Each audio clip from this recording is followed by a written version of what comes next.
Okay, so picking off where we left off, we have this modeled where we started with a polygon primitive cube and smoothed it, and we added, if we right click and hold the edge, added that edge loop using by going up to mesh tools, breaking off that menu, and then I use the insert edge loop tool. So that's kind of where we left off on the last lesson, and also just kind of adjusted some vertices to match up with my orthographic drawing here.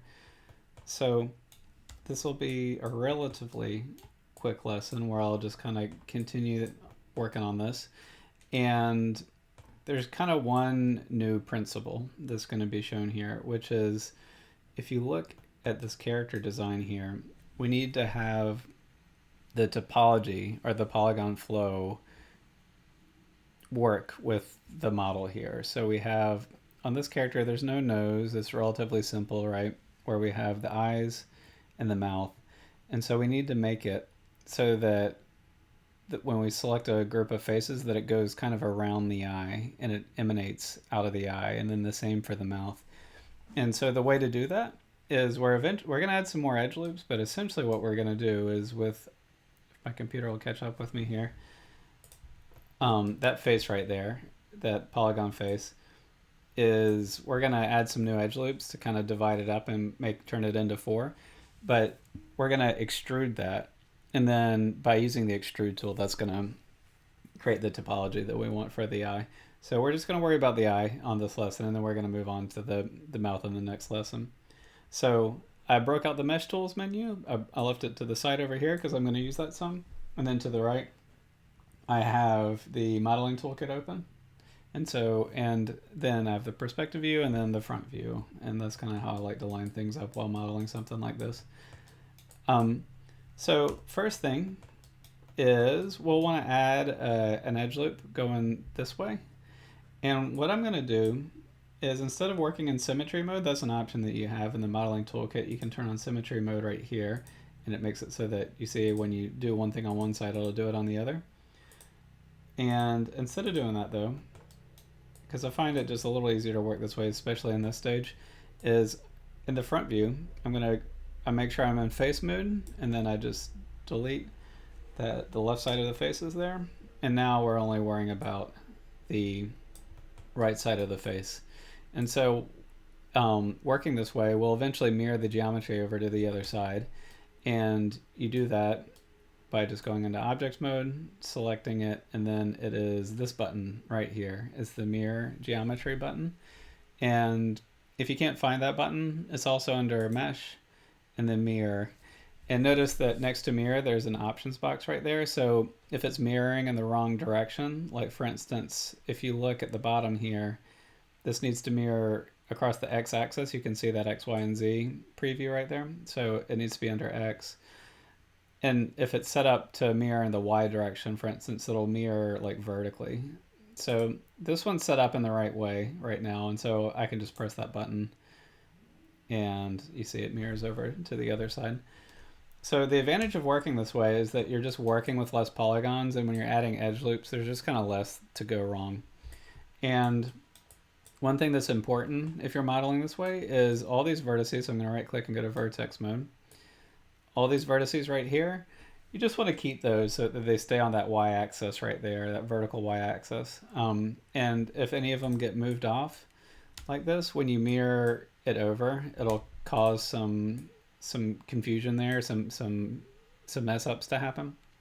So if you have some vertices that are dragged off like that, it's really easy to fix it.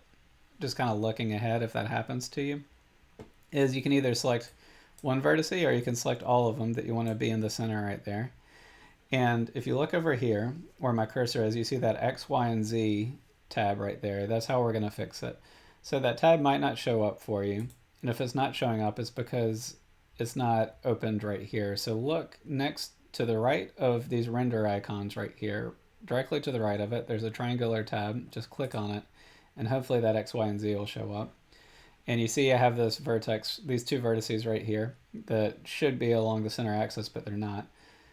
And so if you look right here, it needs to kind of, when I mirror this, it needs to go across the y-axis, but it's really the x-axis that's getting mirrored right there if you look at it right there. And so where it says x right here, I'll just type 0 and return, and watch the vertices when I press return. So I'm going to press return now and keep your eye on the vertices.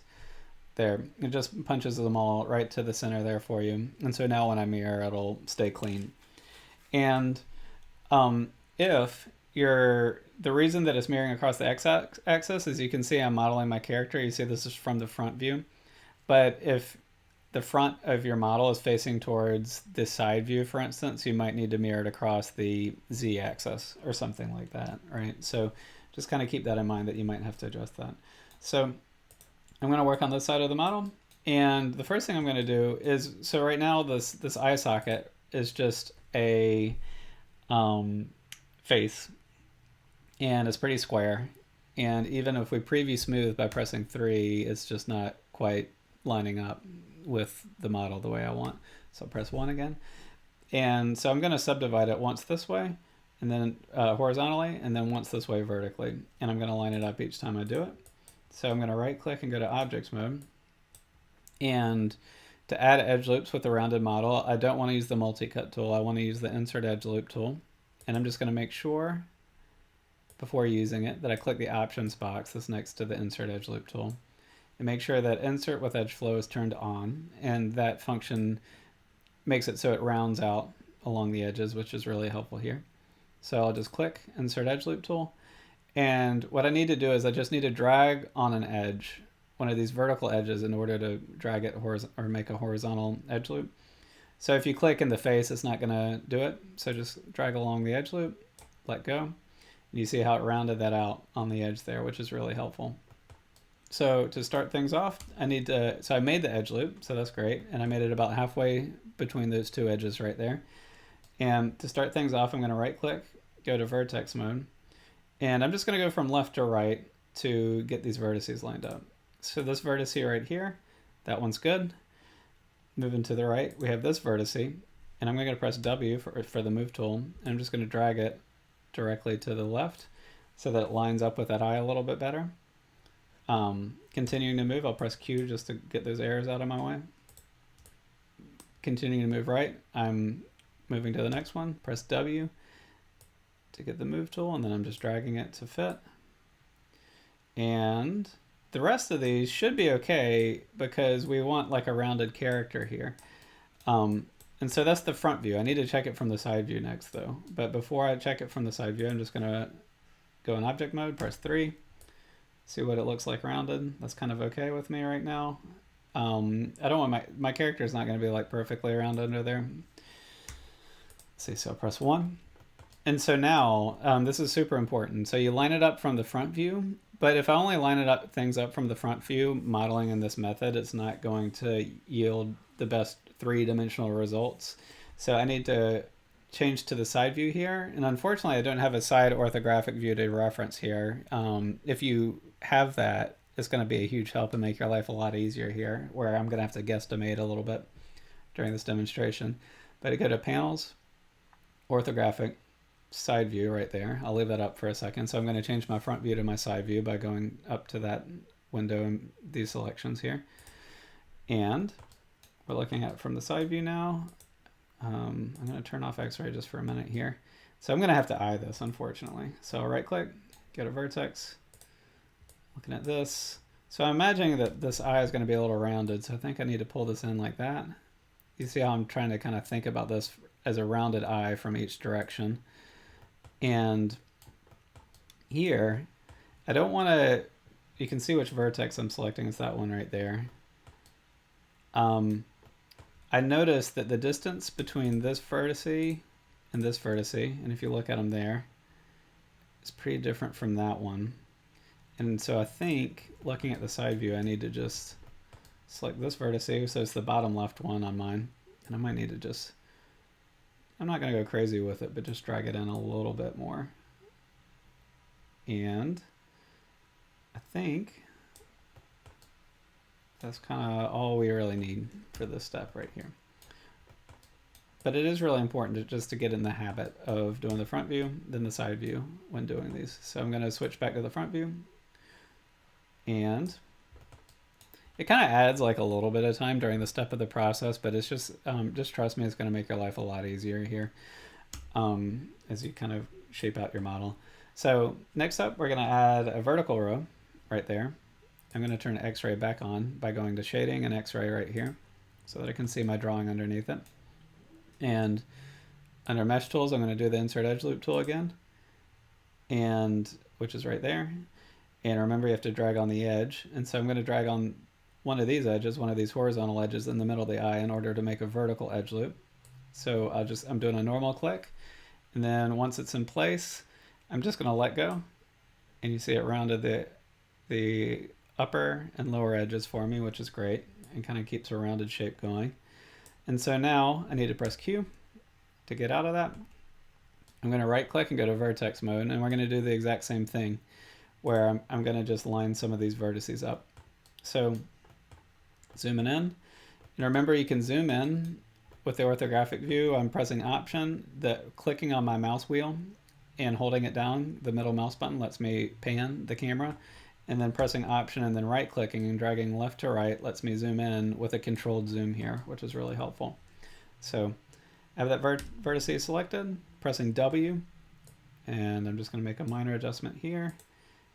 And notice that I'm looking over here at this perspective view just to make sure when I click that vertice that I'm actually selecting the vertice I want to. You know, I'm trying to worry about the eye here, and I'm just making sure I'm not dragging any of these back here, because that's a really super common mistake that happens. You can see how close they line up, so it's really easy to confuse that. So I keep my perspective view open while doing this to make sure that I'm in fact selecting the vertices that I want to select here.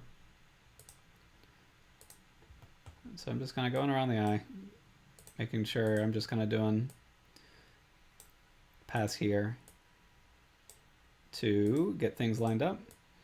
And notice that I haven't gone crazy with edge loops on this. You know, I've made the box, I smoothed it, and then I've added a grand total of 3 edge loops so far. You know, I'm keeping this thing low poly as I can right now.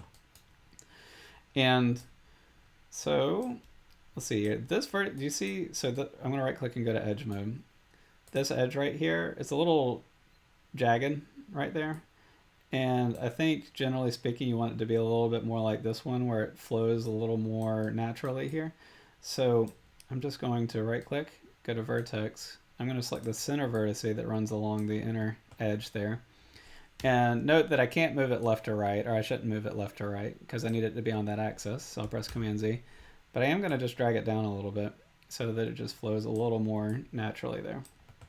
And so now I'll right click, go to object mode, and look at my mesh overall, and I'll press 3 to preview what this thing's going to look like smooth. And you know, it's coming along. It's right click face, 1, 2, 3, 4. So when I select those faces, it's getting like closer to a rounded shape here. So, and we're going to further define this as we go. So press 1, and you can see here before I go in the smooth mode, it's lined up pretty well with the eye, which is what I want. So far we've added 2 edge loops and placed them. And so now I have all 4 of those faces selected. Or remember, that's right click, hold right click, go to face mode. And what I'm going to do is I'm going to use the Extrude Tool. And so hopefully you all are familiar with the Extrude Tool. If you need a reminder of that, I would just recommend checking one of my previous videos here. Let's see here, because I have plenty of lessons on that. But if you remember, we're going to use the Extrude Tool as a way to get the topology to flow the right way. So let me show that to you. So I have all 4 of these faces selected right here, and then I'm going to press Extrude. And then we get our normal boxes right here. So remember, with the Extrude Tool, we have these, which are really can be helpful, but we're not going to use them for this. And we have the arrows, which physically move the faces, and then we have the boxes, which kind of scale them uniformly in any which direction. So just to demonstrate that real quick, the blue arrow, if I want to pull it out, which is not what we're going to do, you know, you can reposition it. I'll press Command Z. So we're not going to use the arrows, we're going to use the boxes. And if make sure that the arrows on your extrude tool move along the faces. Do you see how they move along the faces right there? This power button is the indicator for that. And so if it's up, that means it's local mode, which is what it is now. If the extrusion is moving in the direction the faces are locally facing. And then if you press the power button, it goes to where it points to the right there. And now it's in world mode. Do you see how X, Y, and Z, or X, Y, and Z are now facing along the world axes? So we want it in local mode. Boom. So just default is what the local mode is there. And if it's in world mode, you can actually still get around that, but I just prefer local mode here. So I'm going to do the green box a little bit and then the red box, and I'm going to scale it in. So we got the green box. I'm just going to push it in a little bit, and you see it scales it vertically a little bit. And now I'm going to do the red box and pull that in. And what this is doing is creating a new set loop of faces here, and I'm just kind of making adjustments one at a time here and getting it to that point. And once you kind of get it to a point you like, just be sure to press Q and get out of it there. One very common mistake I see is if I see students, and I'm not sure exactly how they come about this. I think it can happen one of several ways where you just end up extruding twice. So if you start an extrusion, you don't edit, undo it all the way before starting over, for instance, or if you leave that extrude button open or press shift while kind of moving some faces around, it can cause you to extrude twice. And you get these weird overlapping faces, and they're all fixable, but it takes like a bit of skill, to kind of work through that and time, so just kind of keep that in mind. So I just did one extrusion on those 4 faces, and so now what I'm talking about this whole time with edge loops and topology, if I right click and go to face mode and I press this face and then hold shift, double click that face right there, you see that we have a loop of faces that are now kind of encompassing the eye here. And I need to make a few adjustments to these. These aren't exactly where I want them to be. So I'll just right click vertex, and I'm going to look at this from the front view, and I'm just going to space these out a little bit so that they're a little more even. I broke my own rule just for a moment there where it's good to have 2 views open. Just trying to even this out some. So I'm doing it from the front view.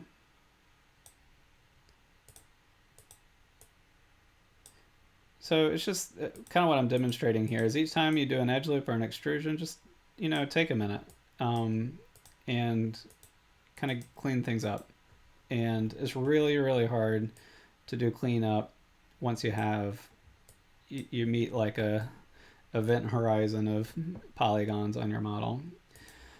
So I'm just going to go orthographic side view, and just kind of continue making some of these adjustments, looking at it from the side. Okay, starting to kind of look okay to me. So I'll press 3, get a sense of what this looks like when it's smooth, and I might press this button right here to just take off the preview of my wireframe right there.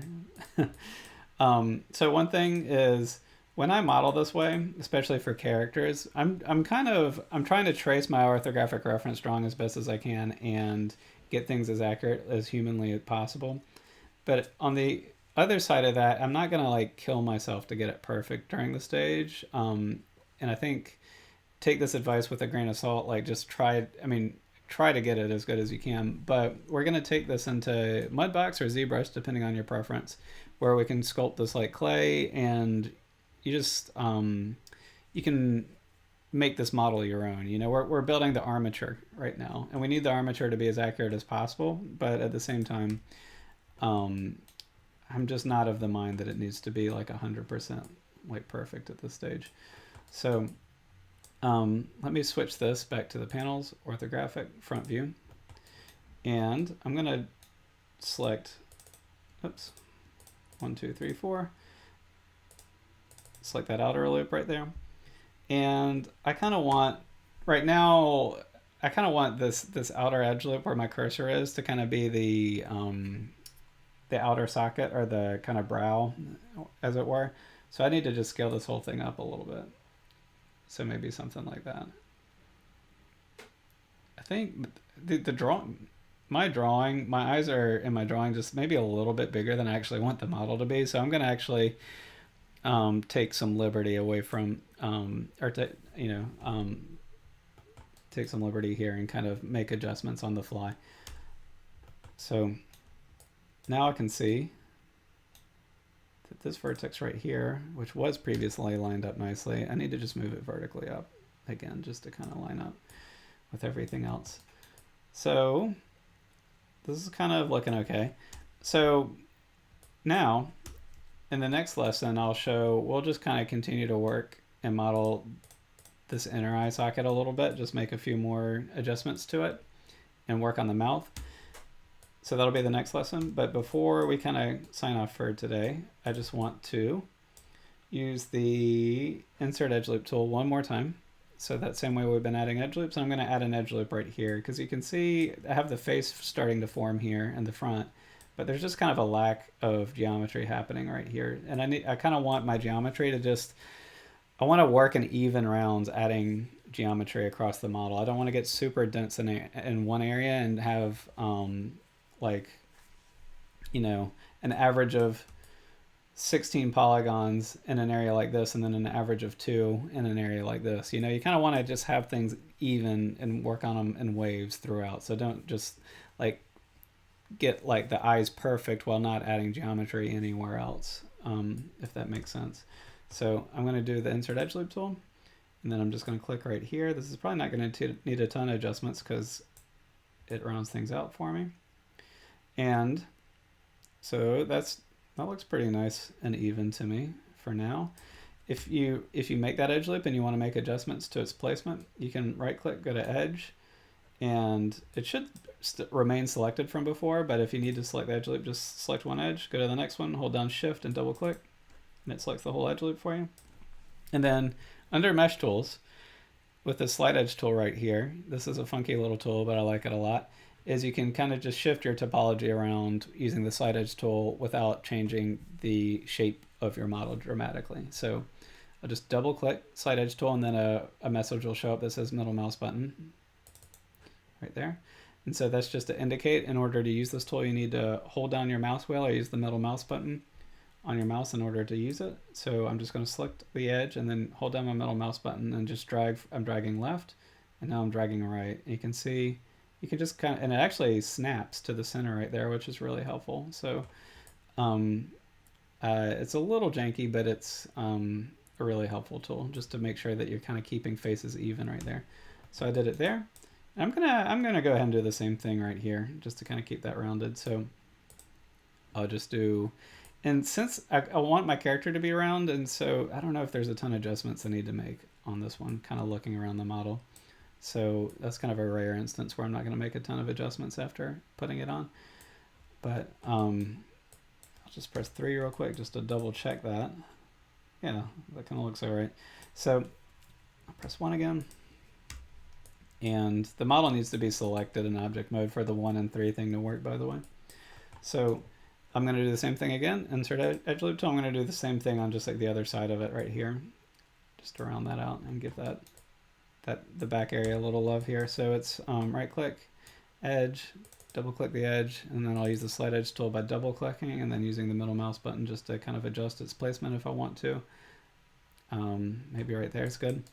Do you see, so the next lesson, we're going to worry about this area right here, the face area. So we're going to move down to this zone, this selected next step. But you see, I was kind of worried about the top part of the head for this lesson, and just kind of trying to kind of not ignore any particular area on the head here. And so there's a few more adjustments I might like to make on this, but those are kind of the techniques that I want to show. So next up, we'll move to the mouth.